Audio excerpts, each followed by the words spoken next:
Iza warume kuna matandinoda yarazo ya baba ngaitwe kata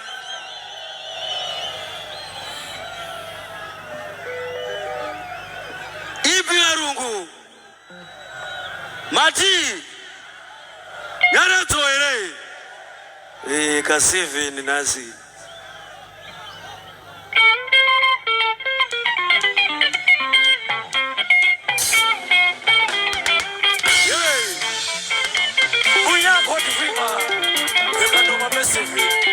too much power.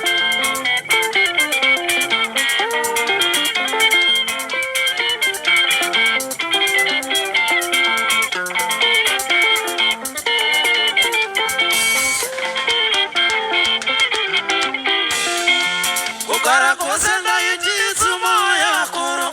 kutenderera inokuta musi unofa mai ndakazoti ndofudziso kange murima sandinyore kurimeswa nematongi kuchinaya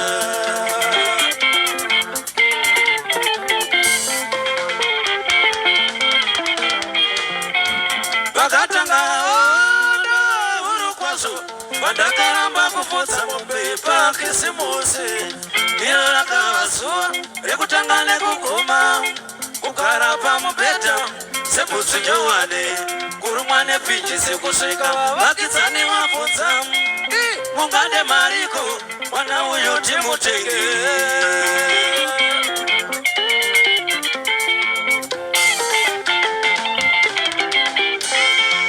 mubvunzo wangu ndakanga ndataseiko imbosva here kutangira mwana wenyu kurorwa ukaita utsinye kutacha nzou dzeumai shumba dzedanga kuti mukuwasharamwe but God is able to enable the unable to be able in a mable makomborero hubu wambofakazi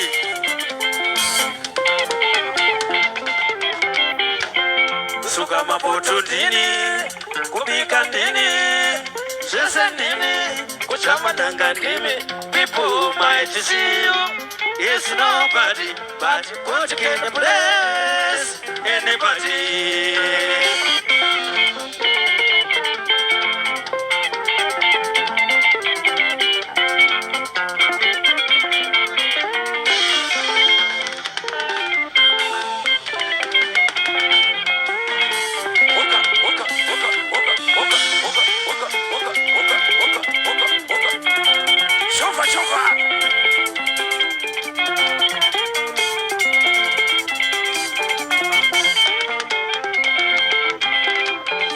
Every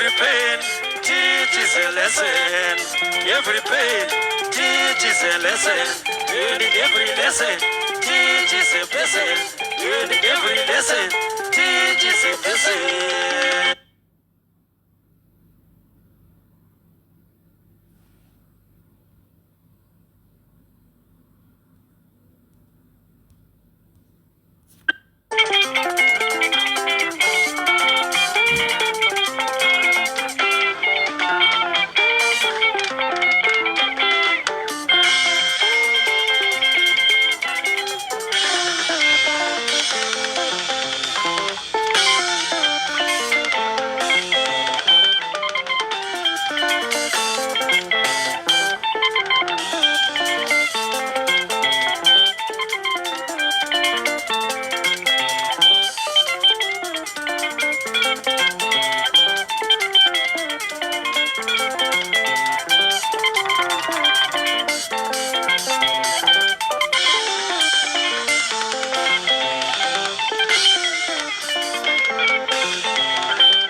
Babana maiza wakafa ndichirika ruswa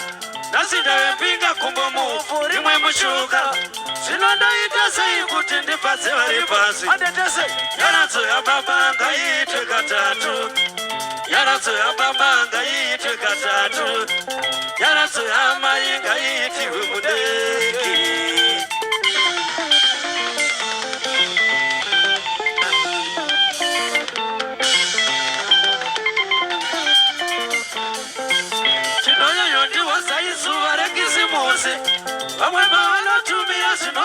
Tikaenda kumusha Dotumira ndikunda iro wasatungi Tichibatiswa makosi chinzi nunzi za chirungu Chiri nani kuti ndifadze vari pasi Nyaradzo ya baba ngaitwe katatu Nyaradzo ya baba ngaitwe katatu Nyaradzo ya mai ngaitirwe mudeki Maturure